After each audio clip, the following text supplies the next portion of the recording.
Alors, je crois que ceci est le signal du départ. Est-ce que tout le monde entend bien? Le micro marche? Bien. Alors, bienvenue dans cette table ronde qui est consacrée à la régulation des GAFA et que j'ai le plaisir d'introduire. Cette table ronde va rassembler en visioconférence Jean-Noël Barrot, ministre délégué chargé du numérique auprès du ministre de l'économie, des finances et de la souveraineté industrielle et numérique, qui interviendra donc depuis Paris en visio, sachant qu'il y a des questions au gouvernement cet après-midi. Benoît Cœuré, président de l'autorité de la concurrence, est à ma gauche, à l'extrême gauche. Marc Bourreau, qui est juste à ma gauche, est professeur à Télécom Paris et dirige la chaire Innovation et Régulation de Télécom Paris. Et Benoît Tabaka, qui est à ma droite, est directeur des affaires publiques de Google France.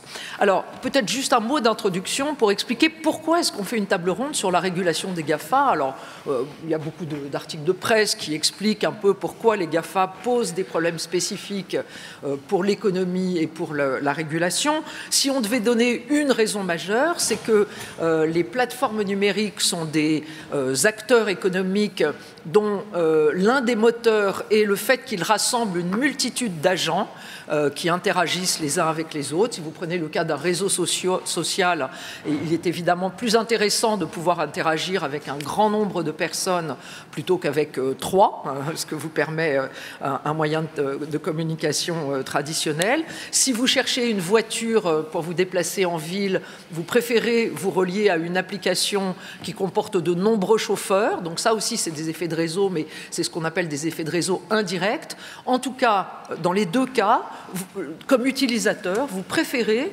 utiliser les services d'une plateforme de grande taille. Alors ça pose un problème pour le fonctionnement des marchés, parce que qui dit grande taille, c'est-à-dire souvent position dominante, vous voyez Google sur le marché des moteurs de recherche, Uber sur les chauffeurs, Airbnb sur la mise à disposition de logements, etc. La grande taille, en l'occurrence, est plutôt synonyme de qualité de service d'un côté, mais d'un autre côté, on aime bien aussi quand les acteurs se font concurrence entre eux, parce que ça les pousse à diminuer leurs tarifs, à offrir une meilleure qualité ou autre. Donc, les plateformes numériques posent des problèmes spécifiques pour la concurrence. Alors, d'habitude, qu'est-ce qu'on fait en pareil cas? On laisse les entreprises interagir sur les marchés, et puis, quand on observe que des pratiques anticoncurrentielles, comme par exemple des abus de ces positions dominantes détenues par ces grands acteurs de taille importante ont été commis, eh bien, l'autorité de la concurrence détecte ces pratiques, les sanctionne et essaye de remettre tout le monde dans le droit chemin. Le problème, c'est qu'il n'est pas si facile que ça d'identifier ces pratiques anticoncurrentielles, de les analyser du point de vue économique, de collecter des données qui vont permettre d'attester du fait que telle ou telle plateforme s'est effectivement comportée d'une façon anticoncurrentielle. Et donc, toutes ces procédures sont sophistiquées, font appel à beaucoup d'arguments juridiques, économiques et prennent beaucoup de temps. Et l'une des caractéristiques du monde numérique, c'est que les choses s'y déroulent un peu en accéléré. Et alors, il y a une affaire qu'on cite souvent, c'est la fameuse affaire Google Shopping, où Google avait mis en place un comparateur de prix. Eh bien, le temps que la Commission européenne arrive au bout de ses investigations et finisse par faire prendre des engagements d'abord, puis sanctionne Google. Alors, il y a eu aussi beaucoup de procédures. C'est pas un exemple absolument pur, mais disons qu'il s'était écoulé un certain nombre d'années entre le début et la fin de cette affaire. Et à la fin, tous les concurrents de Google étaient morts et sortis du marché. Et donc, avec ce type de problématique, on a envie d'instruments qui permettent une intervention plus rapide. Alors ça nous fait quitter l'univers de la concurrence pour nous retrouver dans celui de la régulation, et c'est précisément ce qu'ont essayé de faire des textes européens récents qui sont le DSA et le DMA. Alors le DSA, c'est le Digital Services Act, c'est quelque chose qui essaye de réguler le contenu des plateformes, de lutter contre la haine en ligne, les fake news, etc. Et le DMA, qui va sans doute plus nous intéresser aujourd'hui, c'est celui qui essaye d'interdire a priori aux plateformes un certain nombre de comportements, aux grandes plateformes, un certain nombre de comportements comportements qui peuvent être identifiés comme problématiques. Alors c'est ces sujets-là que nous allons commencer par traiter, et puis dans un deuxième temps de la table ronde, on abordera un sujet qui, parce que les choses sont ainsi dans le monde numérique, n'était pas encore un sujet au moment où le DSA et le DMA ont été discutés, c'est-à-dire en 2021-2022, qui est l'arrivée de l'intelligence artificielle et le fait qu'on se demande si ces textes DSA-DMA n'ont pas un métro de retard pour traiter de ces nouvelles problématiques. Alors, la dernière chose que je dois vous dire avant de passer la parole aux intervenants, c'est que il y a une application qu'il vous est proposé de télécharger. Normalement, vous devriez avoir un slide, voilà, qui va vous permettre de télécharger cette application. C'est une application de démocratie participative qui a été mise au point par des étudiants qui vont vous proposer une question reliée au sujet de la table ronde. Si vous le souhaitez, vous pouvez répondre à cette question. C'est donc une forme de petit sondage et on vous restituera la réponse à ce sondage en fin de parcours ou au milieu du parcours. Alors maintenant, sans plus attendre, je pense qu'on va être connecté à la visioconférence de Jean-Noël Barrot, qui va donc nous présenter ses vues sur les grands enjeux numériques actuels et qui parlera, entre autres choses, de DSA et de DMA. Alors, je ne sais pas si on peut avoir le lien. Voilà. Bonjour Jean-Noël. Bonjour Madame la Présidente. Et je salue également Benoît Queuret, Benoît Tabaka et Marc Bourreau qui vous entourent, en vous priant de m'excuser de ne pas pouvoir être parmi vous aujourd'hui. J'aurais beaucoup aimé pouvoir l'être, tant les sujets qui seront abordés dans cette table ronde me paraissent centraux. Parce que la question de la concurrence revêt, à mon avis, deux dimensions, une dimension d'efficacité économique et une dimension démocratique. Une dimension d'efficacité économique parce que les liens entre innovation et concentration sont certes ambigus. On innove pour conquérir des marchés nouveaux et obtenir une forme de rétribution sur l'effort que l'on a consenti, sur les investissements qu'on a réalisés pour cette innovation. Mais à un certain niveau, la concentration sur les marchés peut devenir une forme d'inhibition vis-à-vis de l'innovation. Et ça, on a pu s'en apercevoir, comme vous le disiez, Madame la Présidente, dans l'économie numérique, où la formation des situations d'abus de position dominante sur les marchés était si rapide que les autorités de la concurrence, bien que très mobilisées sur ces questions, lorsqu'elles sanctionnaient ces abus de position dominante, arrivaient parfois un peu trop tard, les dégâts, si l'on peut dire, ayant été faits, comme vous l'avez dit. Et je voudrais, pour illustrer cette problématique du lien entre concentration et innovation, verser à nos débats une observation que je fais sur la dimension dynamique de cette relation entre concentration et innovation, en notant que dans la course à l'innovation qui s'est enclenchée autour de l'intelligence artificielle générative, l'essentiel se joue aujourd'hui dans l'acquisition de la puissance de calcul et de ces fameux GPU qui sont aujourd'hui fournis essentiellement par une entreprise, mais ce n'est pas d'elle dont je veux parler, qui est Nvidia, qui de fait détient une sorte de monopole.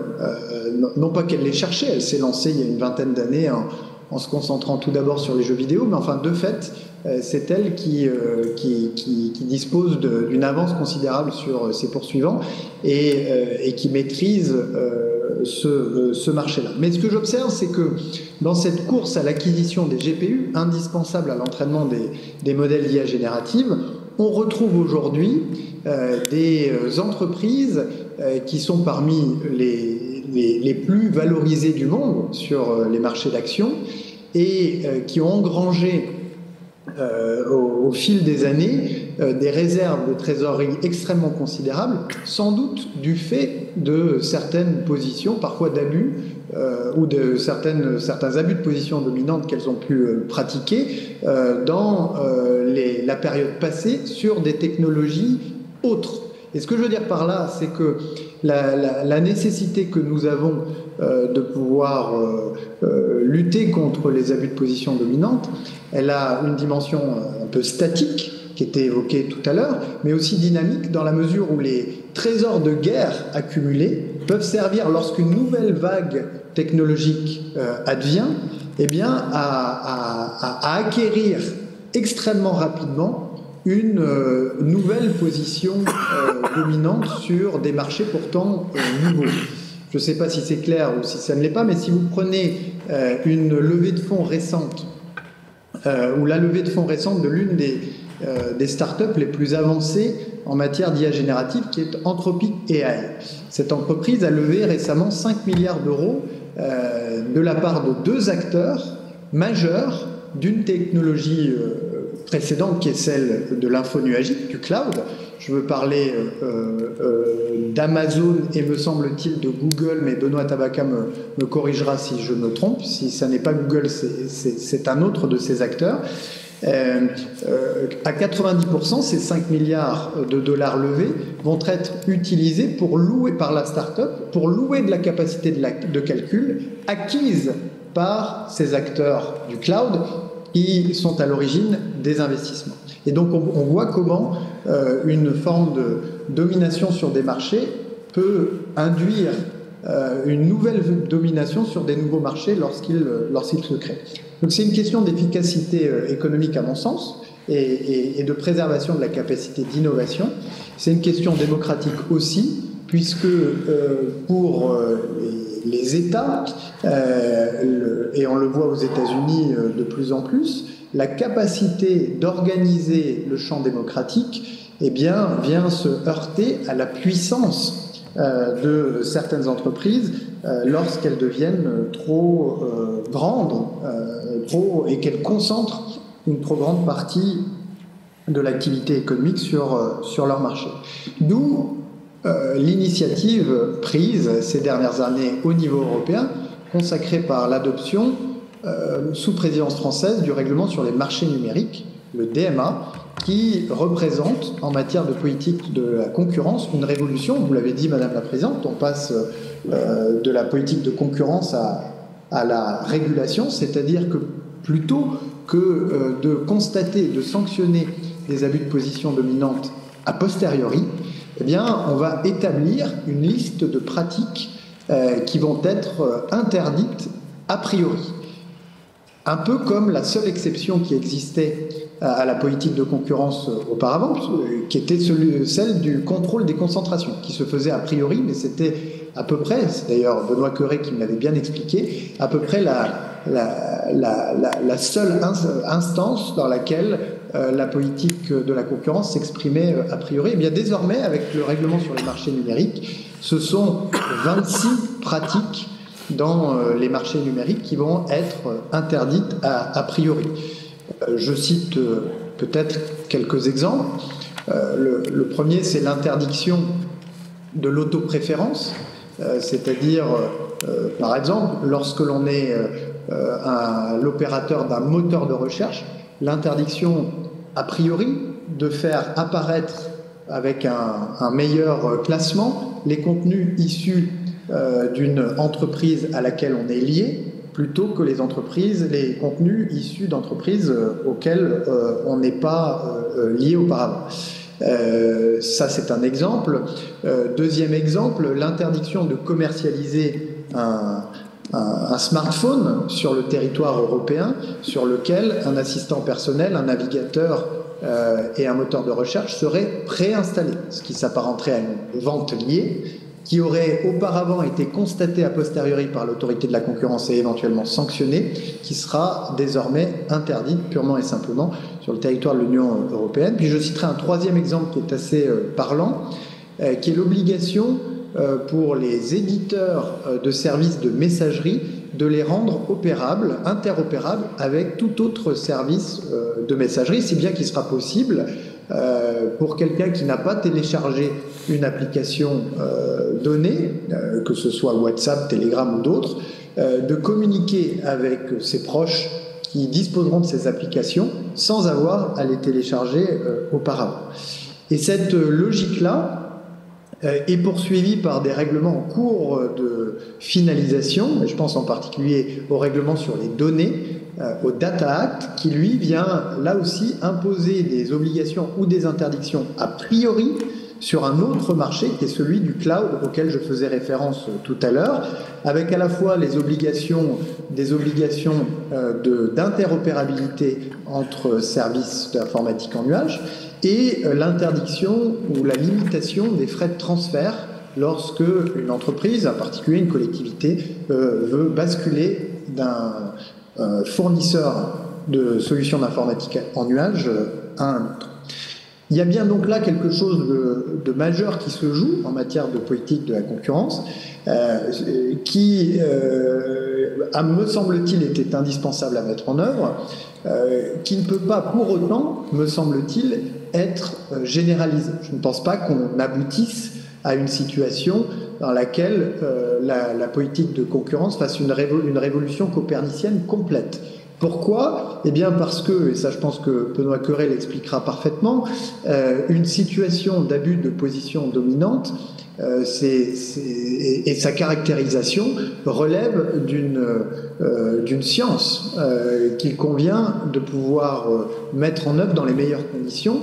Et c'est ce que les économistes, et en particulier les spécialistes de l'organisation industrielle, font depuis des décennies, voire plus, et qui nécessite qu'on puisse avoir un regard rétrospectif sur la formation des prix, sur les volumes, qui vont permettre, ou qui va permettre de caractériser si oui ou non il y a eu un abus de position dominante. Dans certaines situations, il sera nécessaire de pouvoir continuer à exercer ce contrôle a posteriori des situations d'abus de position dominante, surtout lorsque on considère des marchés où ces abus se forment avec un rythme qui est un peu plus lent que celui qu'on a observé sur les marchés numériques. Dans d'autres cas, peut-être, pourrons-nous aller plus loin, mais c'est toujours un peu cela qu'il faudra, à mon avis, l'arbitrage, ou les éléments de l'arbitrage, la rapidité avec laquelle ces positions se forment, d'un côté, et la qualité de l'analyse qui est nécessairement supérieure a posteriori qu'a priori, puisqu'en disposant des dynamiques de prix et de volume, il est plus aisé et sans doute plus rigoureux aussi de pouvoir caractériser définitivement si un abus de position dominante a été formé ou non.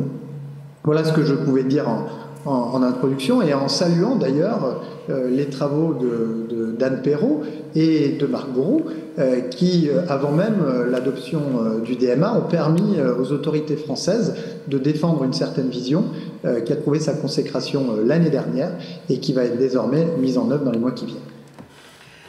Merci beaucoup, Monsieur le Ministre.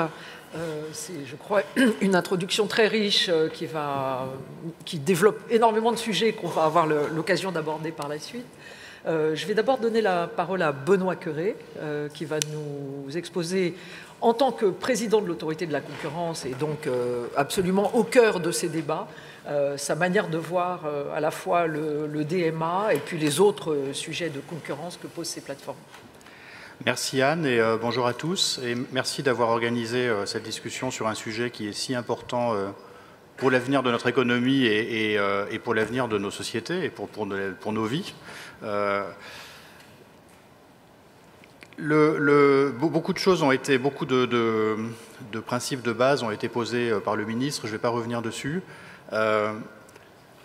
Je voudrais peut-être dire un mot de ce que peut faire la politique de concurrence et aussi ce que la politique de concurrence ne peut pas faire, et donc du besoin d'autres instruments que la politique de concurrence pour réguler l'espace numérique.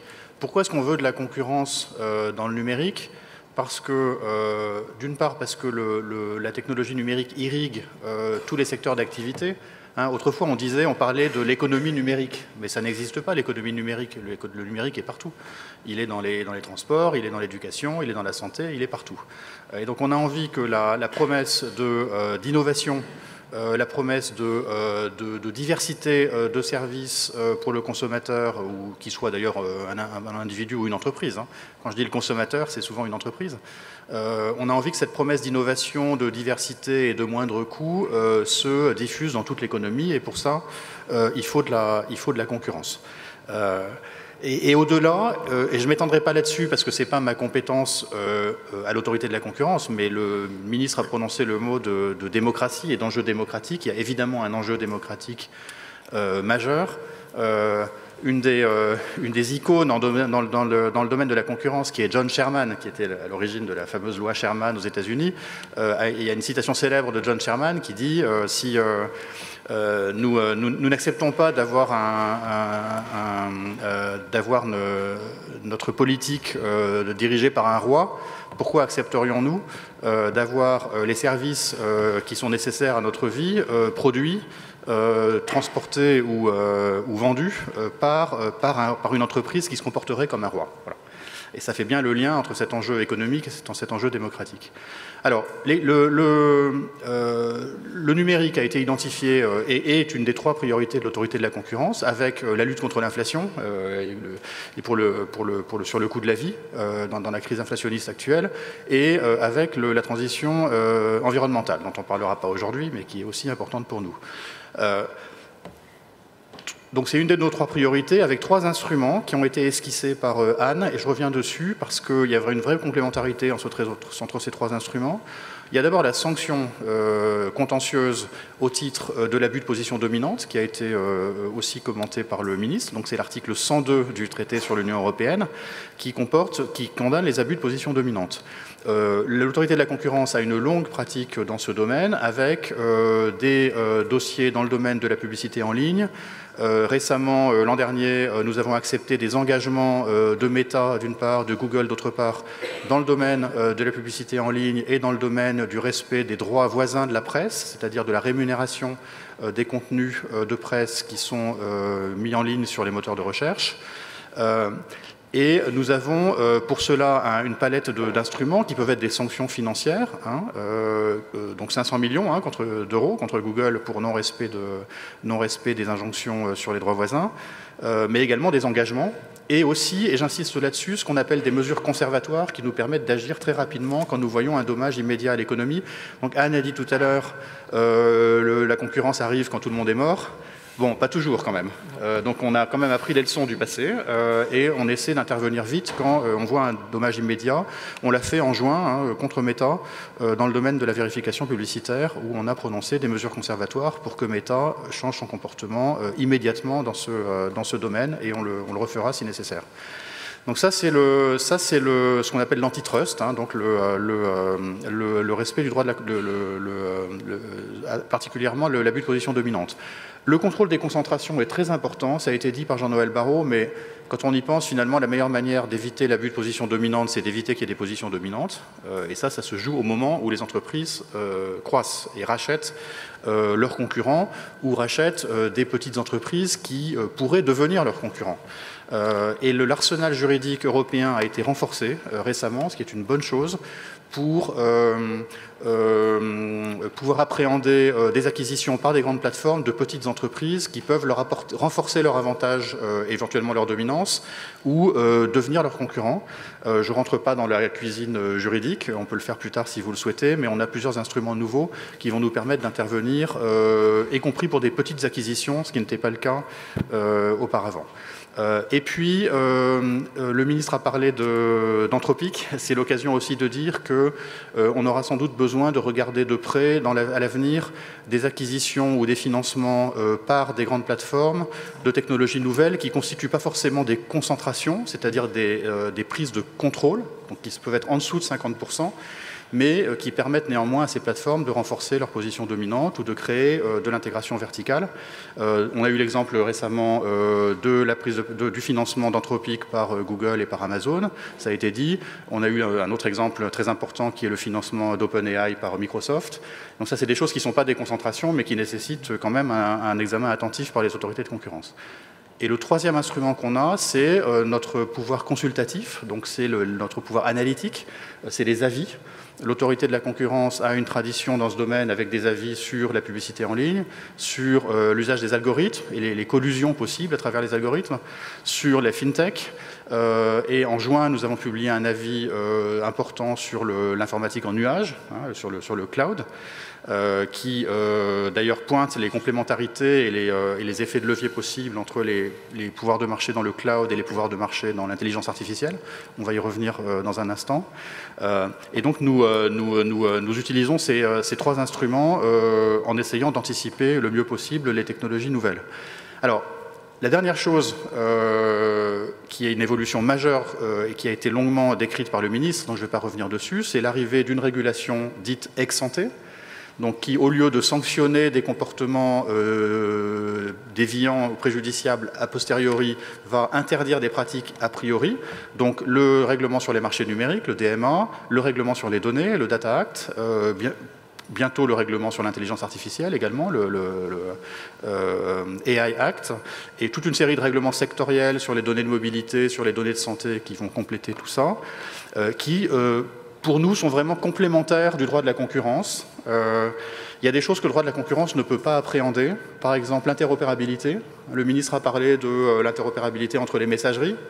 Il y a des enjeux majeurs d'interopérabilité ou d'équivalence fonctionnelle dans le cloud, hein, pour que les données puissent être transférées d'un univers de cloud à un autre. Ça relève de la régulation, parce qu'il faut créer des standards, il faut mettre tous les acteurs autour d'une table pour qu'ils se mettent d'accord sur des modalités d'interopérabilité. C'est le métier de régulateurs comme l'ARCEP, le régulateur des télécoms, ou comme l'ARCOM. C'est pas le métier de l'autorité de la concurrence. Nous, on arrive, on sanctionne. C'est un métier différent. Et donc là, il y a une vraie complémentarité et on travaille étroitement avec la CNIL, avec l'ARCOM, avec l'ARCEP, qui va être en charge de ces nouvelles dispositions sur le cloud. Et cette régulation, elle peut être au niveau européen, comme ça a été dit, mais elle peut être aussi au niveau français. Et donc le ministre n'en a pas parlé, il a été très modeste, mais dans la loi sur la sécurité et la régulation de l'espace numérique, il y a des articles qui viennent d'être votés par le Parlement, il y a des articles importants sur la régulation du cloud qui, pour nous, sont complémentaires du droit de la concurrence. Donc on essaie de jouer sur toute cette palette pour pouvoir appréhender des comportements différents avec des outils différents, mais avec toujours le même souci qui est d'essayer d'anticiper et, pour répondre à Anne, d'essayer de ne plus arriver quand tout le monde est mort. Voilà. Merci beaucoup, Benoît. Je vais passer maintenant la parole à Marc Bourreau sur le même sujet. Merci Yann, bonjour à tous. Voilà, donc c'est un plaisir d'être ici pour parler de ce sujet important. Donc je vais rentrer un petit peu dans le DMA. Donc le ministre a déjà expliqué de quoi il s'agit et donné quelques exemples, mais je vais essayer de revenir un petit peu dessus. Donc le DMA, c'est un ensemble d'obligations ou d'interdictions destinées à un certain nombre d'entreprises qui sont désignées. Donc c'est ce qu'on appelle une régulation asymétrique. Ça ne s'applique pas à tous les acteurs du numérique, ça s'applique à des acteurs particulièrement puissants dans le numérique. Et donc aujourd'hui, ce sont les GAFAM dont Anne a parlé, mais également l'entreprise derrière TikTok. Et ces entreprises, donc ces obligations et ces interdictions, elles s'appliquent à un certain nombre de leurs services, mais pas nécessairement à tous, donc aux services pour lesquels elles ont une certaine position dominante.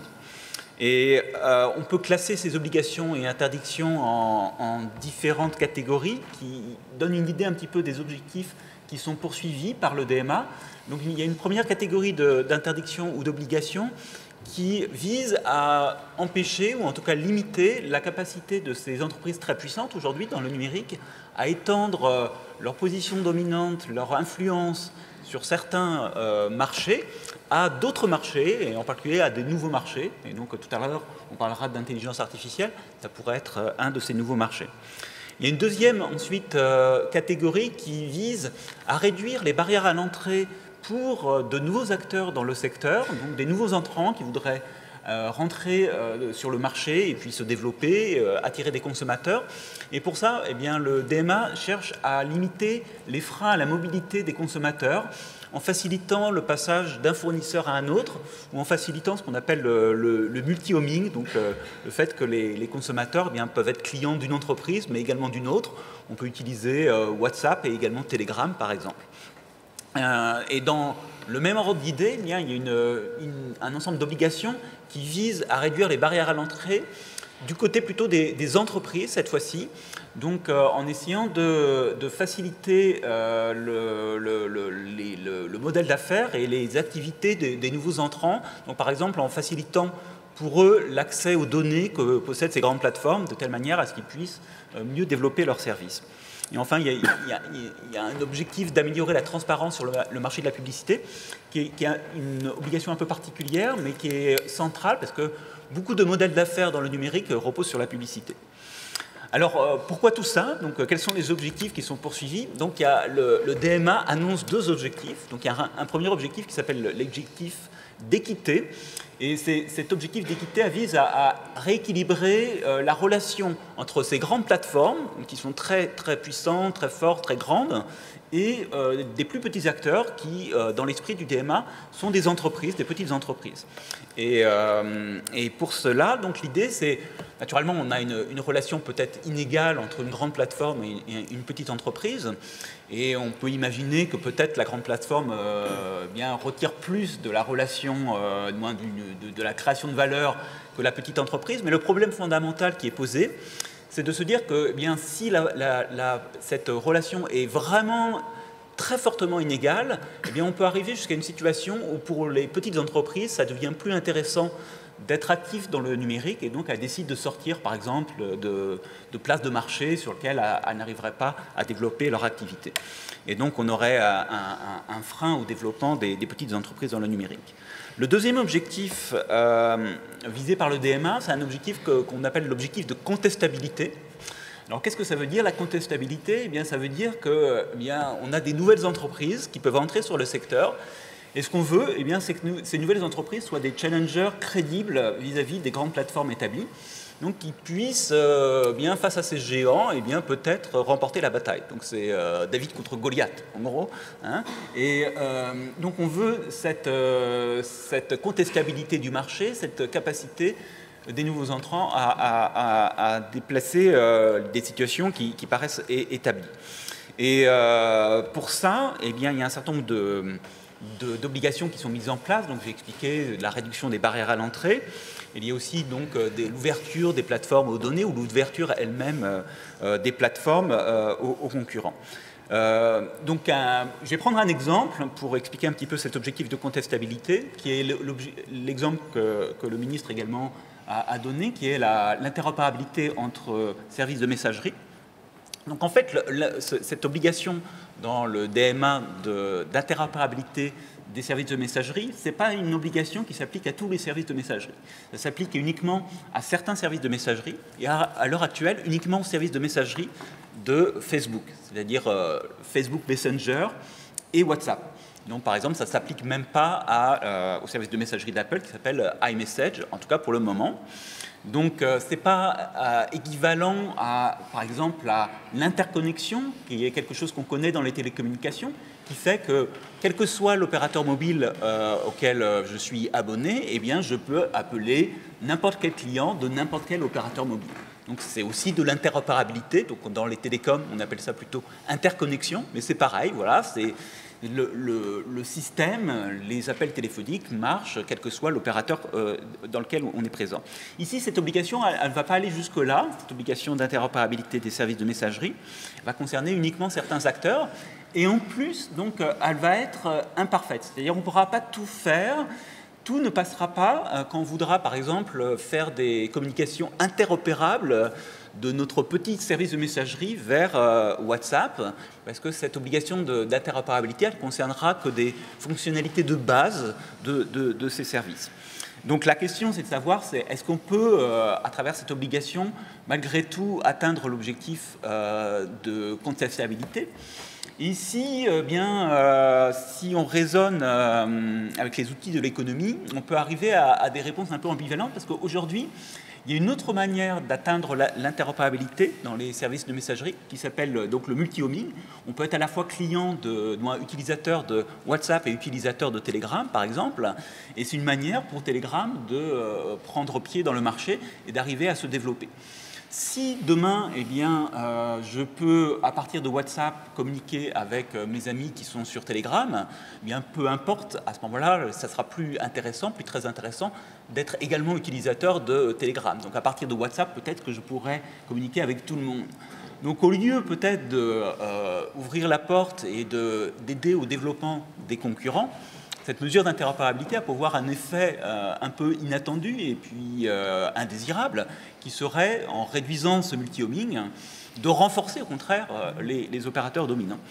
Voilà, donc il y a beaucoup de questions qui se posent aujourd'hui dans le DMA et dans son implémentation, qui reviennent en fait à cette question un peu d'identifier des arbitrages ou des effets peu anticipés au départ quand le texte a été établi. Et donc ça fait partie des travaux que doit mener la Commission européenne pour avoir une implémentation efficace. Merci beaucoup Marc. Alors j'essayais de voir si le ministre était encore là. Si jamais il est là, ce serait bien qu'il se manifeste avant de partir, s'il veut réintervenir. Si ce n'est pas le cas, je passe la parole à Benoît Tabaka, qui, le pauvre, n'a pas la tâche facile, puisque c'est tout cet ensemble de régulations et de mesures coercitives, toutes ces sanctions visent des acteurs comme Google. Non, mais merci beaucoup de votre invitation. Effectivement, ça fait maintenant, moi, bientôt 12 ans que j'ai rejoint Google. Et effectivement, j'ai connu les différentes vagues qui étaient décrites à la fois par le ministre ou par Benoît Cœuré ou par vous-même sur, en fait, les différentes étapes de la régulation. Et c'est vrai qu'on a vu, nous, apparaître progressivement énormément de régulations. Alors, depuis le début de la table ronde, vous avez été abreuvé d'acronymes et de noms anglais entre le Data Act, le DSA, le DMA, l'AI Act. Et effectivement, vous avez d'autres régulations qui sont intervenues. On est rentré dans une ère de la régulation du numérique. Cette ère de la régulation numérique venait s'additionner effectivement à une autre ère qui est celui effectivement du contrôle et notamment que celui opèrent les autorités de concurrence. Comment nous on se positionne là dans ce débat-là? En fait, paradoxalement, quand vous êtes un acteur du numérique, un acteur économique, en fait, vous développez vos services, vous développez sur des marchés. Google, effectivement, a une part de marché très importante sur le territoire français. Vous regardez notre taille, par exemple, en Corée du Sud, vous regardez notre taille en Pologne, vous regardez notre taille en République tchèque, ou même aux États-Unis. On n'a absolument pas du tout les mêmes tailles, en quelque sorte, parce qu'il peut y avoir des comportements dans ces différents marchés, il peut y avoir des acteurs locaux. Je pense à Seznam, par exemple, en République tchèque, ou on peut penser à Yandex à l'époque en Russie, qui ont une activité, une présence relativement forte et une appétence de la part des consommateurs pour utiliser leurs services. Et bien évidemment, on a Bing aux États-Unis, on peut penser à Naver en Corée du Sud, ou même Yahoo, qui existe encore, et oui, Yahoo, au Japon. La particularité, en fait, de ces aspects-là, c'est qu'on se développe, on a différentes pratiques, et à un moment, effectivement, des autorités, notamment les autorités de concurrence, peuvent se pencher sur ce cas-là. Ça peut prendre beaucoup de temps, vous l'avez rappelé, ça peut prendre énormément d'années. Maintenant, ça peut être beaucoup plus rapide grâce à des actions en mesure conservatoire. Mais nous, en fait, quand vous êtes une boîte, qu'est-ce qui nous intéresse, nous? C'est de pouvoir connaître la manière dont les autorités au sens large attendent de nous comment on doit opérer sur un marché. C'est-à-dire que vous avez une activité, à un moment, la seule manière pour vous dire ça, vous ne pouvez pas le faire, cette pratique-là, vous devez ne plus la faire, etc. Parce qu'au regard d'un aspect économique qui est votre part de marché, au regard de la situation dans laquelle vous êtes sur ce marché-là, telle ou telle pratique, telle ou telle manière de se comporter ne marche pas bien parce qu'elle va, d'une certaine manière, disrupter le marché ou empêcher l'émergence de concurrents. Et effectivement, ça vient, et c'était ça historiquement l'univers dans lequel on intervenait, on venait dans une régulation après coup. C'est-à-dire que c'était plusieurs années après qu'on venait nous dire ça, il ne fallait pas le faire, il fallait changer vos comportements. Et c'est vrai que cette logique de régulation, au début, c'était un peu compliqué pour nous, acteurs du numérique. J'allais dire, je mets dans le sac les autres acteurs, quand vous voyez émerger des régulations européennes en disant « Attendez, on va réguler 5 entreprises dans le monde ».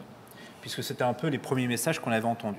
Par la suite, on s'est rendu compte que c'était beaucoup plus complexe que ça et que ça ne s'agissait pas de réguler 5 entreprises dans le monde, mais bien de donner un cadre d'opération à ces acteurs-là du numérique, y compris nous. On a parlé très brièvement de ce qu'on appelait DSA, Règlement sur les services numériques, c'est la lutte contre les contenus haineux. Aujourd'hui, ça veut dire que, par exemple, en 15 jours, on retire, on prend des actions sur environ, quasiment 1 million de contenus sur YouTube. YouTube, c'est chez Google. C'est-à-dire qu'aujourd'hui, on a un certain nombre de règles de bonne conduite, on a des obligations de transparence, on a des obligations d'audit, des obligations de reporting, etc., auprès des autorités européennes sur, OK, vous avez pris des actions sur 1 million de vidéos, quelles sont les actions ? Pourquoi vous avez pris ces actions-là? Quel est le type de modérateur? Est-ce que vous avez supprimé les contenus? Comment vous avez agi? Etc., etc. Et donc, effectivement, ça nous permet, nous aussi, d'avoir dorénavant un interlocuteur à côté de ce qui était auparavant un régulateur, quelqu'un avec qui on pouvait discuter.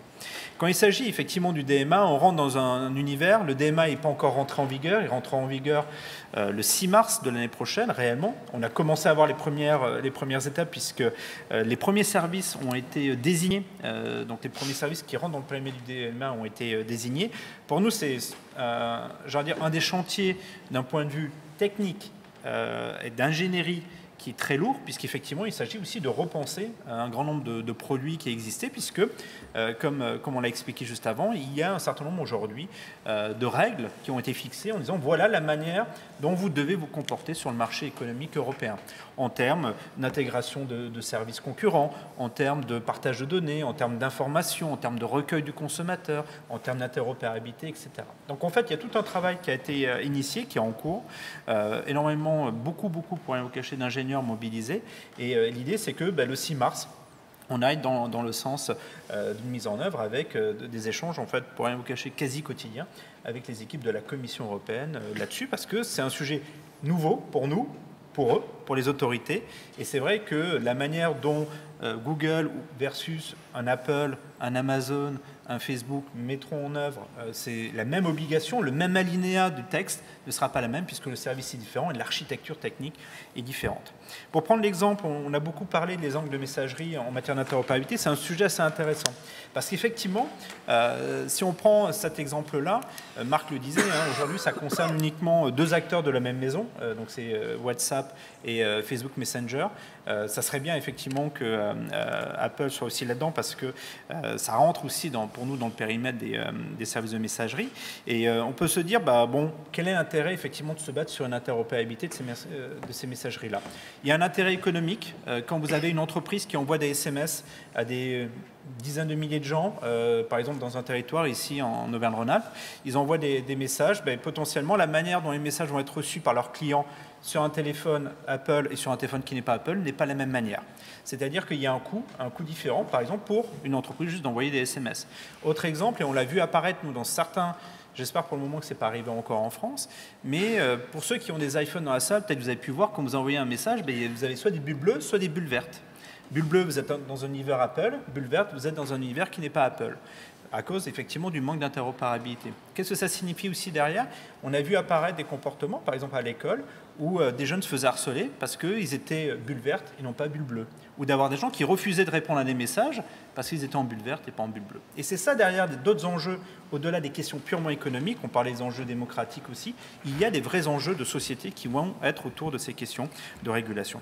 Très rapidement, effectivement, pour nous, le DMA ne va pas traiter tous les sujets. Et effectivement, Benoît Cœuré l'a bien rappelé, notamment par exemple sur les questions de cloud. Le droit de la concurrence sera encore là. Les enjeux de concurrence seront toujours là. Nous, on a pas mal et effectivement, Benoît Cœuré l'évoquait aussi, il y a le projet de loi qui est en cours de finalisation au Parlement sur la sécurité et la régulation de l'économie numérique, une loi numérique qui contient différentes dispositions en matière de cloud. Par exemple, un des sujets qui n'est pas aujourd'hui capturé par la partie cloud, que nos clients, parce qu'on a aussi des activités de cloud, parmi toutes les activités de Google, on a aussi du cloud, nous explique, c'est par exemple, vous avez une suite de messagerie chez vous, dans votre entreprise, vous payez tous les ans la licence, vous décidez de la passer sur le cloud. Si vous allez dans le cloud de l'entreprise qui vous fournit le service de messagerie, ça ne vous coûte pas de surplus, mais si vous décidez d'aller prendre ce service de messagerie et de le mettre dans un cloud concurrent, là, vous devez payer un surplus. Et effectivement, une barrière à l'entrée potentiellement pour les concurrents, ce que nous on appelle les pratiques logicielles déloyales. Ça va faire partie, par exemple, de sujets aujourd'hui non capturés par le DMA, où le droit de la concurrence peut reprendre ses mains et ses marques. Et c'est ça qui fait que l'ensemble de ces droits vont être complémentaires. Donc on rentre, pour nous, vraiment dans cette logique-là. On avait un besoin de régulation et de donner, de fixer des lignes claires. On rentre effectivement avec le DMA avec un certain nombre de lignes claires. Ça ne va pas résoudre tous les sujets, effectivement, et on pense qu'on va aller encore, et on aura des échanges encore avec l'autorité de la concurrence. Et le dernier point sur ce sujet-là, enfin on va continuer à échanger, mais Benoît Cœuré parlait des engagements, et c'est quelque chose aussi où nous, on est assez attachés à ça. On a effectivement pris les engagements sur 2 sujets. Si on prend l'exemple des engagements qu'on a pris en matière de publicité en ligne, ce sont des engagements qu'on a pris avec l'autorité de la concurrence, qui ont été travaillés avec l'autorité de la concurrence et qui sont devenus en fait globaux. Mais pourquoi? Parce qu'on avait un régulateur qui venait nous voir en disant « voilà ce qu'on attend de vous ». Et à partir du moment où un régulateur vous dit ce que vous attendez de vous, ben là, à partir de là, vous pouvez agir et vous conformer par rapport à ce qui sont les attentes du régulateur. Et donc les instruments de type engagement sont aussi des outils très utiles pour les entreprises parce que ça permet, nous, de comprendre en fait dans quelle direction on doit aller. Merci beaucoup. Beaucoup des propos qui ont été tenus me permettent une transition assez facile vers le deuxième sujet de notre table ronde. On a parlé, et Benoît Tabaka vient d'en parler, de questions relatives à la modération des contenus. Donc ça, c'était un peu le sujet du DSA, le Digital Services Act, qui essaye de regarder comment est-ce que les réseaux sociaux ou les plateformes peuvent limiter, si ce n'est empêcher complètement, la diffusion de contenus haineux, racistes ou de fake news, par exemple. Donc c'est évidemment un sujet démocratique. Il y a plusieurs personnes qui ont prononcé ce mot, qui est tout à fait important. Et une des questions, c'est de savoir comment est-ce qu'il faut assurer cette modération des contenus en faveur de la démocratie. Est-ce que, par exemple, il faut ouvrir les algorithmes à la multitude, comme on dit, c'est-à-dire à tout un chacun, de manière à ce que les internautes puissent regarder la façon dont les algorithmes conçoivent ou recommandent, poussent, mettent en avant certains contenus ou au contraire en limitent l'exposition. Alors ça, c'est vraiment des sujets qui touchent la démocratie et les réseaux sociaux, mais ce dont on se rend bien compte, c'est qu'avec l'arrivée de l'intelligence artificielle générative, ces questions se trouvent tout d'un coup démultipliées.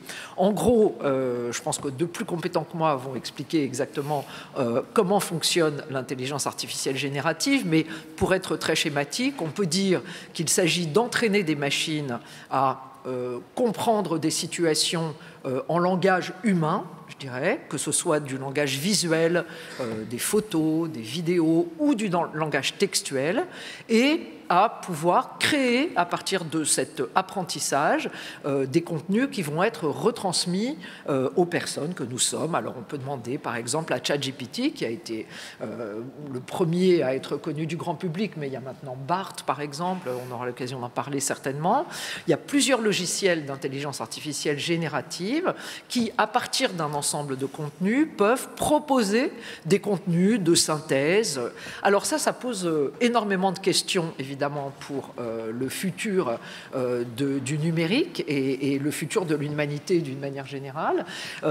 Comment sont conçus ces logiciels d'apprentissage, comment ils apprennent et sur la base de quelles données ils apprennent, comment est-ce qu'on peut arriver à réguler ceci, est-ce que ça a même un sens de vouloir réguler la façon dont fonctionne l'intelligence artificielle, ou est-ce qu'il faut se résigner à ce que l'intelligence artificielle vive sa vie d'intelligence artificielle, est-ce que les humains sont encore requis pour intervenir dans les résultats de création de l'intelligence artificielle. Il y a par exemple des chiffres qui circulent mais qui permettent d'introduire le débat. Environ, en matière de pédopornographie, environ 90% des contenus peuvent être identifiés par des logiciels d'intelligence artificielle qui sont éduqués à identifier ce que c'est qu'un contenu de pédopornographie. N'empêche qu'il en reste 10%.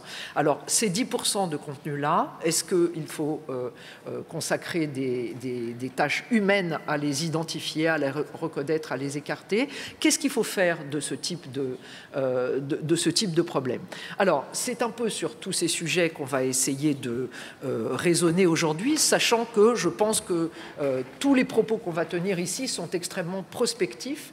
À l'heure actuelle, il n'y a évidemment pas du tout l'équivalent, même s'il y a des textes qui sont discutés actuellement, il n'y a pas l'équivalent du DSA ou du DMA en matière d'intelligence artificielle, mais il y a beaucoup de réflexions réflexion, notamment sur le fait de savoir si, et je lance peut-être cette question pour commencer, si les algorithmes apprenants, les algorithmes sur lesquels l'intelligence s'exerce, devraient être open source ou pas. Est-ce que ça, c'est une bonne garantie ou quels inconvénients ça a? Évidemment, les questions ne sont pas tranchées aujourd'hui, mais il y a des arguments dans les deux sens, et c'est peut-être ces arguments qu'on va essayer d'expliquer. Donc, pour commencer, je donne la parole à Benoît Tabaka, qui est peut-être au plus près d'entre nous tous de ces sujets. Non, merci. Au plus près, je ne sais pas si je suis au plus près, parce qu'en fait, nous sommes tous, j'allais dire un peu sans le savoir, en contact avec l'intelligence artificielle. C'est ça qui est assez étonnant.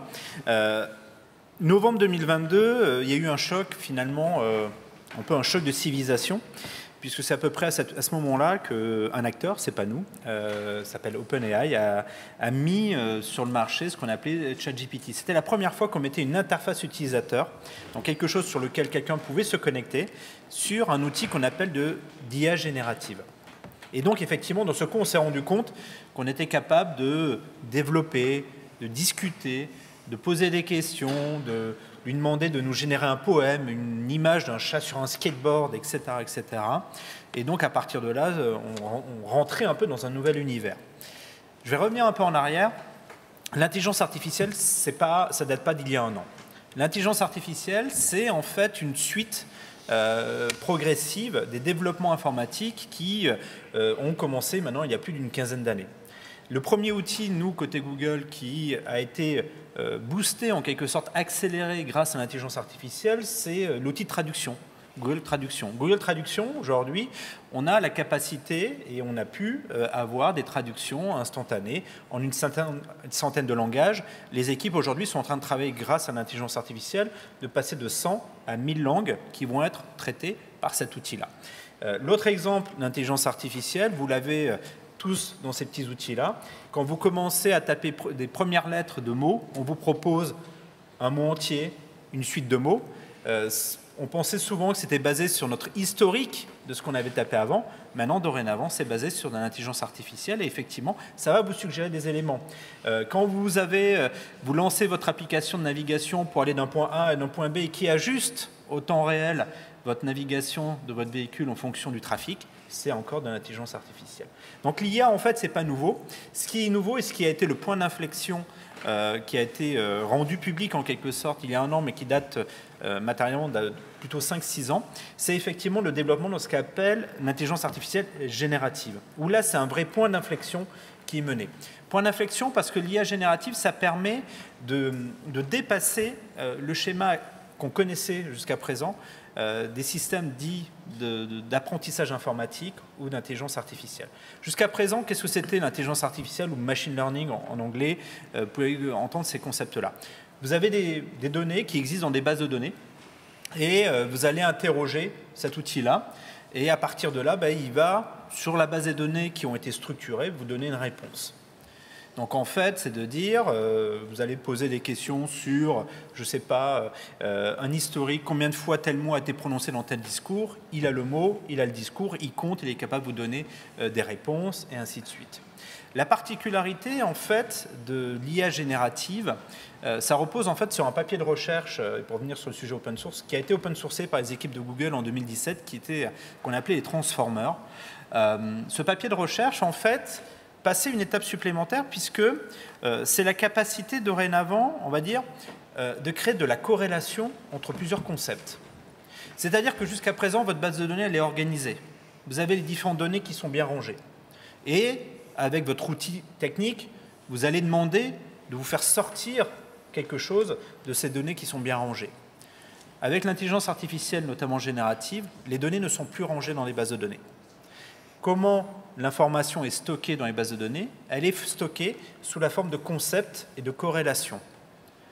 Il va, par exemple, dire le ciel est bleu. Ce sont deux concepts, ciel et bleu. L'IA générative, il crée une corrélation entre ciel et bleu. Et donc, effectivement, c'est quelque chose qui est complètement nouveau parce que ça va permettre de bousculer la manière dont on va pouvoir faire de la déduction et rentrer dans un système, finalement, beaucoup plus puissant en termes d'informatique. Et donc, de dire, je je parlais tout à l'heure de votre téléphone où vous tapez quelques lettres et vous avez un mot, c'est la capacité de dire je tape quelques lettres et là je déduis une phrase de ces éléments-là. Parce que derrière telle lettre, il y a tel mot, derrière tel mot, il y a telle phrase, et ainsi de suite. Et aujourd'hui, ces modèles-là d'intelligence artificielle générative, ils sont utilisés pour faire un poème, pour faire des images, pour faire de la musique. Ils sont aussi utilisés en matière médicale. Nous, nos équipes de recherche ont développé un système qui a permis de pouvoir décrypter, en quelque sorte, la manière dont plus de 200 protéines en fait, sont structurées. C'est la structuration protéinique et la manière dont elles évoluent lorsqu'elles interconnectent entre elles. Et ça permet, par exemple, d'accélérer les recherches sur le vaccin. Ça, c'est véritablement l'enjeu dans lequel on est rentré. On rentre dans un nouvel enjeu. À partir de là, comme je disais, c'est un point d'inflexion. Énormément d'opportunités. Anne l'a rappelé. Beaucoup aussi d'outils, et on peut se poser des questions sur est-ce que cette IA peut être bénéfique ou dangereuse aussi. Parliez de la capacité aujourd'hui offerte par des outils d'IA pour détecter des contenus problématiques. Et oui, c'est vrai. Aujourd'hui, sur YouTube, il faut imaginer que 98% des contenus qui posent problème ont été détectés par des outils d'intelligence artificielle. Les attaques informatiques sont détectées par intelligence artificielle. Le spam dans vos boîtes mail sont détectés par voie d'intelligence artificielle. Mais aussi, derrière, on se rend compte qu'on a des acteurs qui développent des contenus problématiques, des fake news, voire pire, on a détecté des contenus aussi pédopornographiques créés grâce à l'intelligence artificielle. Et effectivement, derrière, c'est un enjeu en termes de protection de la démocratie, protection même de la société en la matière. Ce que nous, on voit en fait en termes d'évolution, c'est qu'on est vraiment au tout début. On ne sait pas véritablement quel va être le point d'arrivée, puisqu'effectivement, on est au tout début d'une nouvelle technologie. Ce que l'on voit, c'est plusieurs choses. Premier élément, c'est que ça va très vite. Ça s'accélère très fortement. Deuxième élément, il faut distinguer ce qu'on appellerait le modèle, c'est-à-dire en gros, en quelque sorte, le cœur du réacteur de votre intelligence artificielle et de vos modèles sur lesquels vous allez travailler, de l'usage qui va être fait de ces modèles-là. Nous, notre modèle, on a plusieurs modèles aujourd'hui qui sont disponibles. Un des modèles va être utilisé, comme je disais, pour faire du texte, du son, de l'image, mais aussi utilisé comme base sur les questions de recherche médicale. Donc en fait, ce qu'il faut aussi se poser, c'est où est-ce qu'on met le bon niveau de régulation. Et c'est tout le débat qui est en train d'être soulevé à Bruxelles, c'est de dire est-ce qu'on met le modèle sur le cœur du réacteur, en quelque sorte, ou est-ce qu'on met la régulation sur le cœur du réacteur, ou est-ce qu'on met la régulation sur les usages qui vont être faits de ces technologies-là. Est-ce qu'il faut réguler le fait de dire si vous créez une vidéo avec de l'IA générative, c'est-à-dire en mettant en scène des gens qui n'ont jamais été dans ces conditions-là, est-ce qu'il ne faut pas mettre des mentions, des affichages, un bandeau disant cette image a été générée par l'IA, etc., etc. Pour rien vous cacher, nous on le voit déjà, des campagnes publicitaires créées par l'IA. Vous avez même dans certains journaux ont publié des photographies totalement générées par IA, donc mettant en scène des personnes vivantes dans des situations qui n'ont jamais existé. Et donc effectivement, c'est là où aujourd'hui tout le débat est à Bruxelles de dire où est-ce qu'on met le niveau de régulation. Et pas pour accaparer, parce que je pense qu'après on aura toutes les discussions. Et c'est vrai que le deuxième élément, c'est tous les aspects aussi économiques que soulèvent ces questions d'intelligence artificielle, parce qu'on rentre dans un nouveau monde économique. On a touché du doigt lors des premiers échanges. Mais c'est vrai que aujourd'hui, on voit apparaître des acteurs et qui arrivent très rapidement sur le secteur. Si je prends l'exemple de ChatGPT, ChatGPT a eu en 2 mois 100 millions d'utilisateurs dans le monde. Il faut imaginer que TikTok avait eu besoin de 9 mois pour atteindre 100 millions d'utilisateurs. Instagram avait eu besoin de 2 ans et demi pour atteindre 100 millions d'utilisateurs. Là, ChatGPT, un OpenAI, l'a obtenu en l'espace de 2 mois. Et effectivement, on voit se développer énormément d'acteurs dans ce domaine-là, énormément de choses dans ce domaine-là, et notamment parce que beaucoup d'outils au travers de l'IA, et notamment un certain nombre de modèles, sont disponibles en open source. Ce qui permet très facilement à des acteurs de rentrer dans le secteur. Ils prennent les briques open source et ils construisent leur propre modèle final, leur propre modèle large qu'ils voudront voir développer et derrière les usages qui en découleront. Et effectivement, la question qu'on pourra explorer après, c'est de se dire est-ce qu'il faut être ou non contre l'open source? Ça a des aspects bénéfiques, mais à l'inverse, c'est aussi de se dire si on met un modèle très puissant entre les mains de tout le monde, il peut aussi être utilisé pour mauvais escients. Et donc, c'est de se dire où est-ce qu'on met les bons garde-fous. Merci beaucoup. Effectivement, il y a le problème de l'open source sur l'algorithme et puis il y a aussi le problème de l'open source sur les données, qui est encore un problème différent et on aura peut-être l'occasion de revenir là-dessus. Marc ? Merci. Donc, en gros, il y a une question qui se pose avec l'IA, c'est un des enjeux de concurrence qui se pose avec l'IA, parce que donc, en gros, on voit que c'est une technologie clé aujourd'hui, avec beaucoup de promesses, et donc une question qui se pose, c'est dans quelle mesure il peut y avoir un marché de l'intelligence artificielle relativement concurrentiel qui permettra à cette technologie de se développer et aussi d'être adopté par le maximum d'individus ou le maximum d'entreprises, de manière à en tirer le maximum de bienfaits pour nos économies et nos sociétés. Et ce qu'on voit dans l'intelligence artificielle, et en particulier pour ce qui est de l'intelligence artificielle générative dont on a parlé, c'est qu'il y a un certain nombre de composants essentiels qui amènent à la construction de ces intelligences artificielles.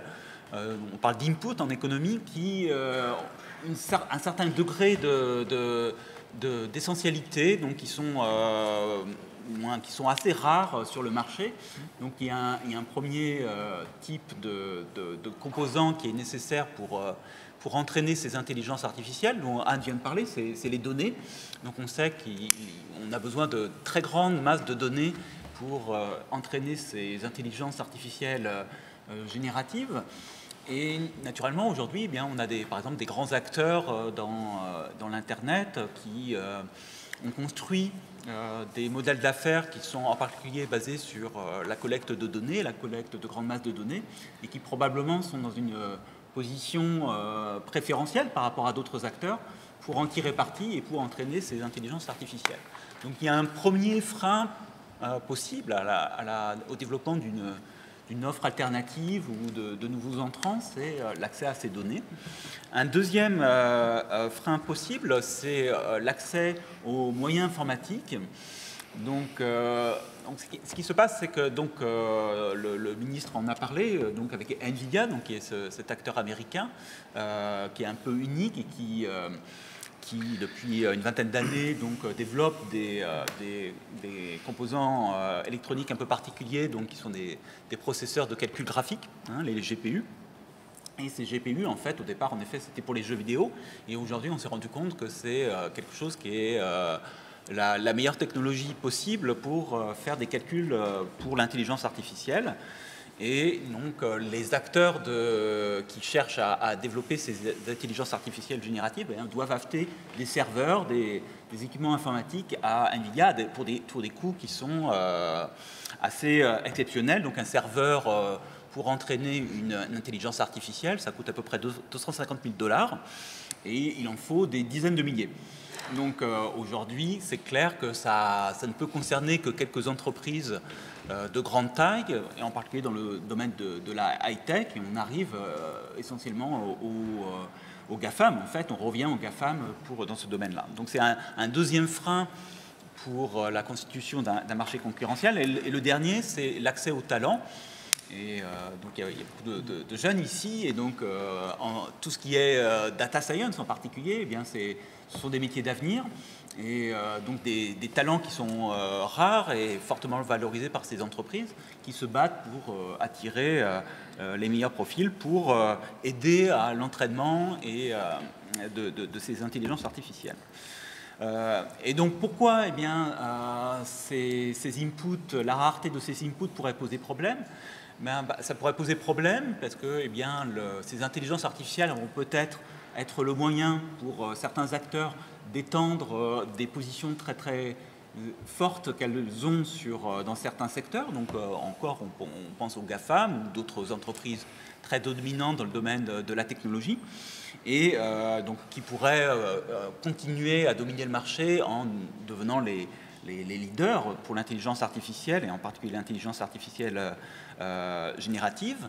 Et il y a également une dimension d'accès à ces technologies. Donc par exemple, OpenAI aujourd'hui a un service qui permet d'avoir accès à son intelligence artificielle pour développer des applications complémentaires.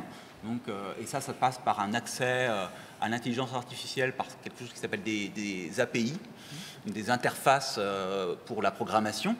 Et l'accès à ces interfaces, eh bien, naturellement, est payant. Donc, il y a un péage qui est retiré par OpenAI.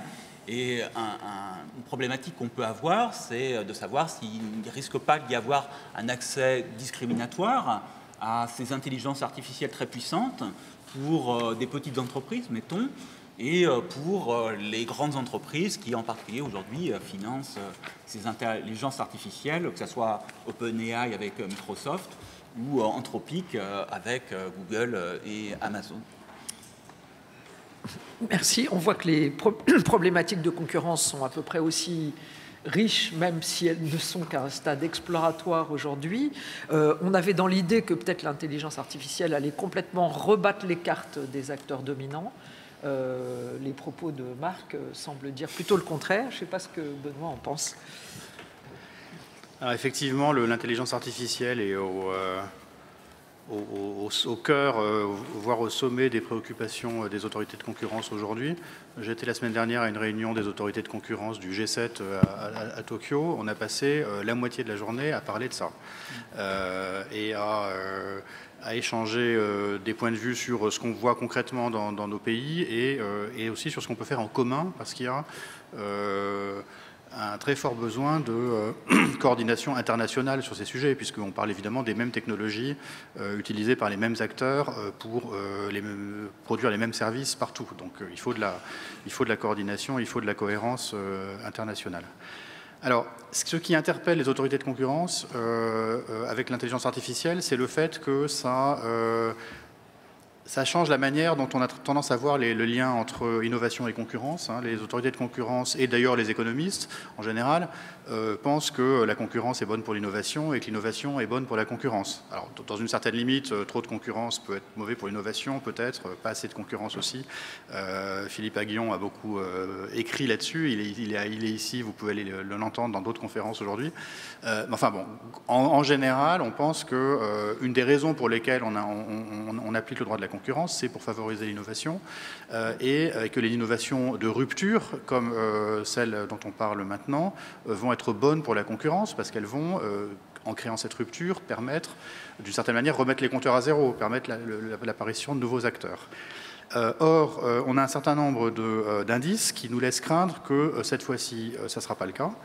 Pourquoi? Ça a été dit parce que pour entraîner des modèles d'intelligence artificielle, il faut de très grandes quantités de données et il faut une très grande capacité de calcul. Pour les entraîner initialement et puis ensuite pour les mettre à jour, pour les adapter, les customiser, comme on dit, les adapter aux besoins des entreprises à qui on va les vendre. Donc il faut cette puissance de calcul.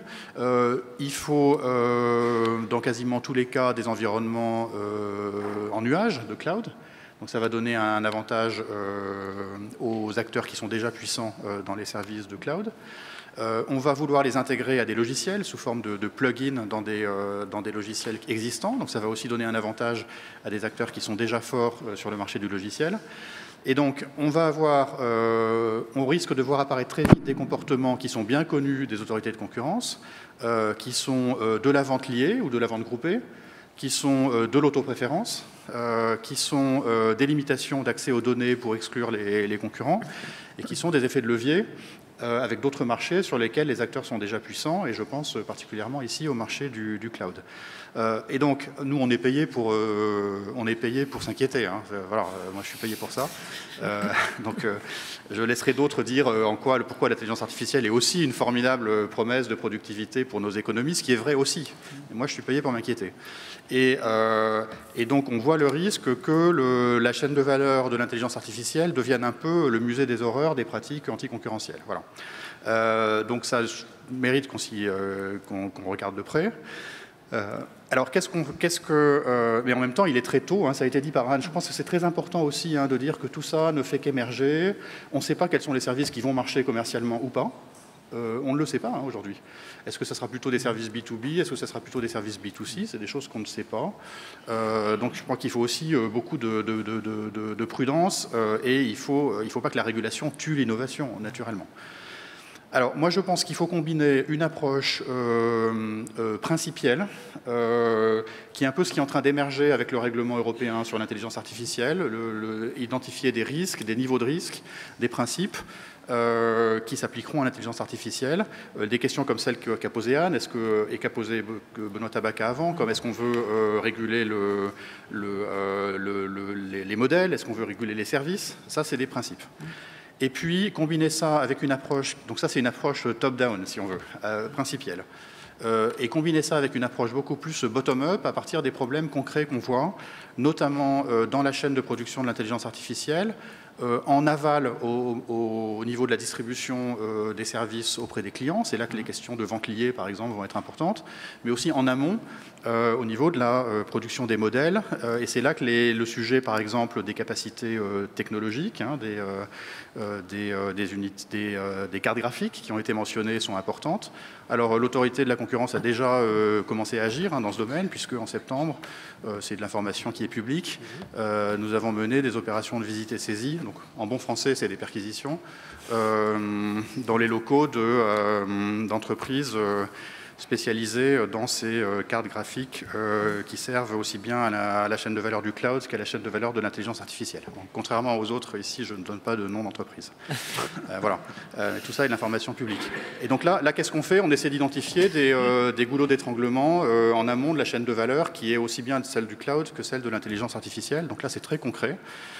Et on combine ça avec la discussion sur les principes. Alors, peut-être en conclusion, je crois que un enjeu important, c'est de bien s'assurer que cette dimension concurrentielle est intégrée dans la régulation de l'intelligence artificielle qui est en train d'émerger. Parce qu'on voit que le débat va être dominé par des considérations qui sont d'une certaine manière plus importantes que la concurrence, je le reconnais très humblement. On est là dans un débat qui soulève des enjeux éthiques, qui soulève des enjeux de protection de la vie privée, de protection des enfants, ça a été dit, qui soulève des questions de sécurité nationale, ça n'a pas été dit, mais c'est une partie très importante de cette discussion, de cybersécurité. Et le débat réglementaire risque d'être dominé par ces questions-là.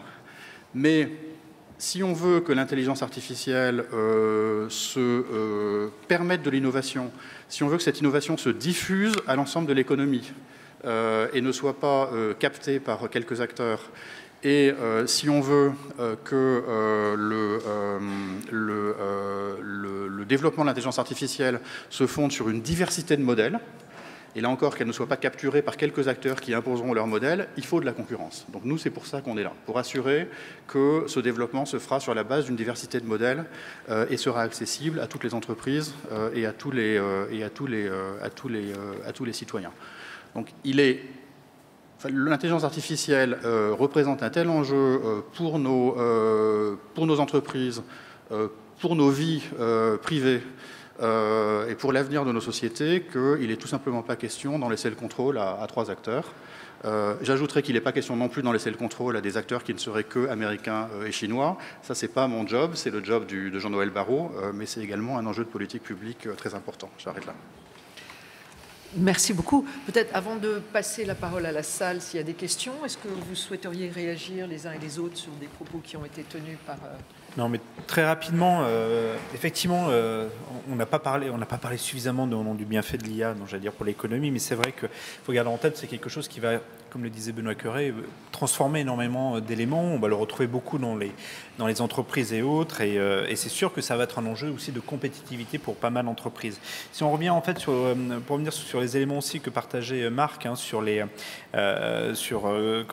problématiques qui pourraient être soulevées, sur les données, ce que l'on se rend compte, ça va dépendre aussi des modèles, de type de modèles, c'est-à-dire qu'aujourd'hui, vous allez avoir des modèles qui vont être très génériques, qui vont vouloir s'entraîner sur des larges jeux de données, mais quand on parle de données, c'est pas forcément, j'allais dire, des données commerciales ou des données personnelles, c'est aussi beaucoup de données qui sont librement diffusées, accessibles, etc. Et donc là, si on prend l'exemple typique d'OpenAI, qui est la maison mère de ChatGPT, ils ont commencé sans aucune donnée. Ils ont commencé avec des systèmes vides et ils ont entraîné leur modèle sur l'ensemble des données ouvertes qui existaient. Il y a d'autres exemples qui sont parus dans la presse où vous avez eu des modèles qui se sont constitués en matière d'aide à l'écriture qui sont entraînés sur des bases de données piratées de livres. Donc il y a effectivement ça peut poser d'autres questions qu'on n'a pas abordées, mais effectivement les données sont accessibles. Sur le coût, effectivement, le coût des systèmes informatiques, de ce qu'on appelle le cloud, et donc sur quoi vous allez faire tourner matériellement vos outils, votre modèle et votre modèle algorithmique.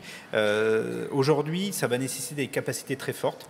Et c'est là où il y a énormément d'enjeux pour que tous les acteurs du cloud aient aussi cette capacité d'accéder aux composants nécessaires pour développer une offre de stockage de données à des fins d'intelligence artificielle.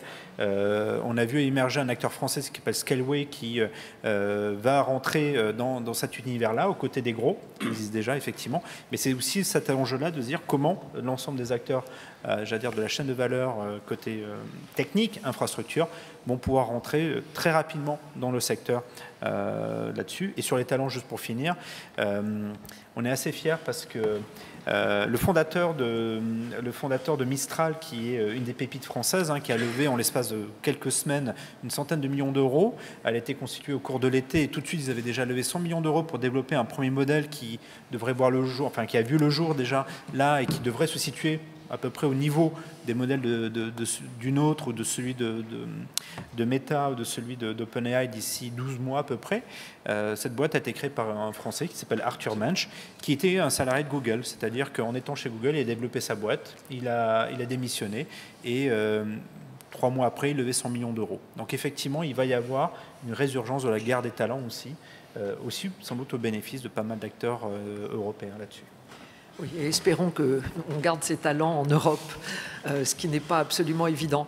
Peut-être c'est le moment maintenant de prendre des questions de la salle, s'il y en a. Je ne sais pas s'il y a des micros qui circulent, mais...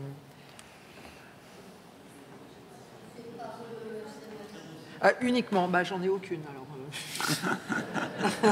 Vous n'êtes pas bavard. C'est l'intelligence artificielle qui a filtré les questions. questions. Non, mais là, on est très très mal parce que je n'ai absolument aucune question. Est-ce qu'il y a des gens qui ont posé des questions? Vous avez sur l'écran? Oui, bon, ils ne sont pas arrivés. Il y a des questions sur l'écran. Elles sont là. Ah, voilà, sur l'écran, c'est beaucoup mieux. Alors, attendez, en plus je suis myope, donc ça ne m'arrange pas du tout cette histoire. Voilà. Alors, n'oubliez pas que vous avez aussi une question, si ça vous intéresse, de répondre au petit sondage qui a été diffusé par l'intermédiaire de l'application. Alors, peut-être une question un peu simple, mais qui est quand même fondamentale, c'est par quel biais l'intelligence artificielle va permettre des gains de productivité. Je ne vais pas prendre forcément toutes les questions dans l'ordre, mais celle-là est quand même importante, puisqu'il s'agit finalement de balancer les effets positifs et négatifs de l'intelligence artificielle. Alors, on pourrait dire les gains de productivité, c'est une mauvaise nouvelle pour l'emploi. Ça dépend, parce qu'il y a des tas de... c'est probablement une mauvaise nouvelle pour certains types d'emplois et ça risque probablement d'amener à une recomposition du marché du travail, mais il faut essayer de voir les choses un peu globalement une fois que les ajustements seront faits. Qu'est-ce qu'on peut dire de ces questions? Peut-être c'est plutôt Benoît qu'il faudra interroger là-dessus. Non, très rapidement, comment ça peut avoir un bénéfice côté productivité? C'est très simple. Aujourd'hui, on est vraiment aux prémices de comment l'IA va être utilisée dans un monde professionnel. Pour vous donner des exemples très concrets aujourd'hui, nous, on a l'IA qui nous aide dans la réponse à des messages qu'on reçoit, qui va nous aider à structurer des données qui sont dans un tableur, vous savez, un fichier Excel ou un Google Sheet, si on est dans notre univers à nous, qui va être la capacité de pouvoir résumer des synthèses, des réunions, qui va être la capacité de pouvoir automatiquement faire de la saisie de choses qui ont été discutées, etc., etc. Donc pas mal de tâches qui vont venir permettre de faire du gain de temps et de pouvoir faire de l'économie de temps et donc de dégager du temps, notamment aux salariés, pour développer d'autres choses. C'est véritablement comme ça qu'on le voit actuellement. Demain, il faut vraiment imaginer que des IA et des génératives vont pouvoir aussi améliorer et renforcer beaucoup plus fortement la productivité, notamment dans les chaînes de fabrication, dans l'optimisation de l'utilisation de ressources, dans les questions par exemple de robotique. Quand vous pensez à des chaînes robotiques dans lesquelles vous interconnectez avec un certain nombre d'éléments, c'est assez efficace. Un des exemples que nous on a pu faire, c'est optimiser par exemple le déplacement des camionnettes de livraison d'un grand distributeur, qui n'est pas Amazon, mais qui est un autre, sur la base en fait de l'ensemble des données, c'est-à-dire les clients à livrer, les données de fermeture de route, les données aussi environnementales et aussi le coût de l'essence. Et à partir de là, de pouvoir trouver l'itinéraire le plus moins consommateur d'essence, etc., etc. Donc voilà parmi les usages. Benoît, vous voulez intervenir Oui, aussi? peut-être une réponse économique, là je ne parle pas de concurrence, mais c'est que le numérique en général, et particulièrement l'intelligence artificielle telle qu'on la voit se développer maintenant, d'une part, va permettre des ruptures de productivité dans le domaine des services. Ce qu'on a vu historiquement depuis la révolution industrielle, c'est que la productivité, elle augmente dans l'industrie, elle augmente pas beaucoup moins dans les services. C'est William Baumol qui l'avait noté il y a très longtemps. Pourquoi? Et Baumol disait parce que pour jouer un quatuor de Beethoven, il faut toujours 4 personnes et 4 instruments depuis 2 siècles. Et donc la productivité n'a pas changé dans ce domaine, qui est la fourniture de services musicaux. Bon, c'est un exemple. Or, l'intelligence artificielle va permettre des progrès de productivité majeurs dans des services qui aujourd'hui impliquent des êtres humains, et qui sont les services de santé, les services d'éducation, les hotlines quand votre téléphone ne marche pas, et ça existe déjà, ça vient maintenant. Et donc ça va permettre un boom de productivité dans ces secteurs-là, avec des enjeux d'emploi, donc des enjeux sociaux qui vont être majeurs, qu'on ne discute pas aujourd'hui, mais enfin il faut quand même avoir ça en tête, que ça va être il va y avoir des enjeux majeurs pour la politique de l'emploi. Et ça, c'est une rupture qui, je pense, est historique, le fait que les gains de productivité vont être également dans le secteur des services. Et puis par ailleurs, ça a été dit par Benoît Tabaka, mais je pense que c'est important, dans les chaînes de valeur, on sait que notamment la mondialisation des chaînes de valeur a été rendue possible par les progrès du numérique et le fait qu'on peut envoyer de l'information aux filiales à Singapour, le long de la chaîne de valeur, ce qui n'était pas possible il y a 30 ans. Et donc ça va permettre une nouvelle phase d'optimisation des chaînes de valeur qui va permettre des gains de productivité importants, là, cette fois-ci aussi dans le secteur manufacturé. Une question qui revient peut-être sous différentes formes dans celle que vous avez posée. Alors finalement, vous avez posé beaucoup de questions. Merci beaucoup. Est-ce que c'est naïf d'imaginer qu'on puisse faire quelque chose en faveur de la création d'un acteur européen de taille mondiale, ou est-ce que tout ça c'est des vœux pieux et le coup est déjà parti? Alors ça sort peut-être un tout petit peu de vos domaines de compétences concurrentiels, puisqu'on rentre plutôt dans des enjeux de politique industrielle finalement. Qu'est-ce que vous en pensez? Moi, ma vision est plutôt, j'allais dire, assez optimiste. J'allais dire, ce qu'on a pu voir avec Mistral, ce qu'on voit avec Aleph, Alpha, qui est une société allemande, qu'on voit élaborer, j'allais dire, pour pas mal d'acteurs. Il y a une capacité, en termes de talent, notamment en Europe, notamment en France. On a énormément de talent dans le domaine des mathématiques, qui sont en mesure d'élaborer effectivement ces modèles-là. L'enjeu premier pour ces acteurs-là, et plus qu'auparavant, ça sera l'accès au financement, puisqu'effectivement, on l'a vu, développer des outils d'IA à très fort, ce qu'on appelle des LLM, des modèles larges, nécessite des capacités de calcul. Donc derrière du financement pour acheter des capacités de calcul. Et donc la question, c'est de se dire, est-ce qu'il y aura la capacité suffisante en Europe pour faire des levées de fonds comme celle d'Anthropic à 5 milliards de dollars. Et c'est véritablement ça l'enjeu demain pour pas mal d'acteurs. Mais oui, je pense que sur le papier, en tout cas, maintenant c'est la question de savoir en termes d'exécution, mais sur le papier, on a l'ensemble des composants qui permettent de le faire en Europe. Moi, je crois que oui aussi. Si on a de la concurrence qui permet à des nouveaux acteurs d'entrer sur le marché, donc si on ne laisse pas ce marché dans les mains des acteurs actuels qui dominent déjà le numérique, et, condition importante, si on a une approche qui est d'emblée européenne, parce que le marché, la masse critique, ne peut se trouver qu'au niveau européen. Et donc tous les débats techniques dont on a parlé sur l'interopérabilité, l'accès aux données, ils doivent être traités au niveau européen pour permettre à ce marché d'être un marché européen. Et c'est en créant les conditions d'entrée sur ce marché qu'on va créer l'innovation. L'idée qu'on va se protéger avec des barrières réglementaires est une illusion totale. On voit bien dans le débat sur le cloud, on a des labels de type Secnum Cloud qui sont utiles pour la sécurité nationale. Donc c'est l'idée que les données de la défense doivent être localisées dans l'Union européenne. Ça, c'est absolument incontestable en termes de sécurité nationale. Mais l'idée que c'est comme ça qu'on va créer une industrie européenne, c'est une illusion. D'ailleurs, on le voit très bien, puisque les grands acteurs américains rentrent sur ce marché sous forme de partenariat avec des entreprises européennes. Donc ça, c'est vraiment des sacs de sable contre l'océan. Donc, ce qu'on peut faire, c'est il y a ces trois composants essentiels qui sont les données, les talents et les ressources de calcul. Donc, on peut susciter des formations dans les domaines liés à l'intelligence artificielle, donc tout ce qui est data science. Sur les ressources informatiques, eh bien, il y a aussi des projets en France, par exemple, de clusters pour réaliser des grands calculs, en particulier dans le domaine de l'intelligence artificielle. Donc ça, c'est quelque chose qui peut être aussi poussé et faire l'objet de financement public. Et enfin, sur les données, il y a des grandes masses de données aussi qui sont détenues par les pouvoirs publics. Donc je pense par exemple à la santé, et donc pour lequel l'accès à ces données aussi peut permettre, s'il y a un marché concurrentiel, de voir des acteurs européens émerger. Alors justement, sur l'usage qui peut être fait des données accessibles pour entraîner l'IA, il y a une question qui porte sur l'usage des données issues des réseaux sociaux et par exemple de X, le réseau anciennement appelé Twitter, acheté par Elon Musk, pour entraîner le logiciel, l'intelligence artificielle d'Elon Musk, Grok. Et la question qui est posée est assez pertinente quand on se pose un peu des questions de justement démocratie, contrôle de la diffusion des fake news, dont on sait que les réseaux sociaux sont pas toujours ne contrôlent pas toujours très bien cette diffusion. Est-ce que ce sujet-là est discuté, à votre connaissance, au niveau européen ? En fait, sur cette question-là, il y a deux questions sous-jacentes. Il y a une première question, ça, on l'a évoqué rapidement, c'était de se dire qui peut accéder à ces données-là, et notamment pour entraîner ces modèles. Aujourd'hui, les données sont ouvertes, c'est-à-dire que n'importe quel modèle pourrait s'appuyer sur tous les tweets de X, les posts LinkedIn, les posts Facebook, etc., à des fins d'entraînement.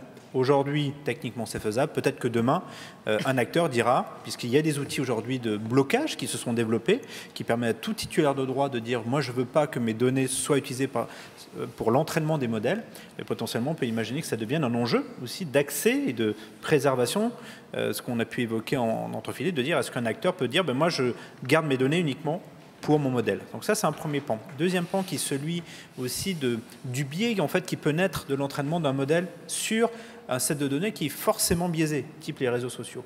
Ben donc là, tout le travail, et ça c'est un enjeu qui est actuellement discuté dans le cadre du règlement européen sur l'IA, c'est de se dire quelles sont les obligations qui vont porter sur ces acteurs-là en termes de rééquilibrage en quelque sorte de leur modèle et de s'assurer notamment que parce que vous entraînez votre modèle sur tel ou tel jeu de données, derrière, ils ne viennent pas refléter le biais qui était dans ce jeu de données.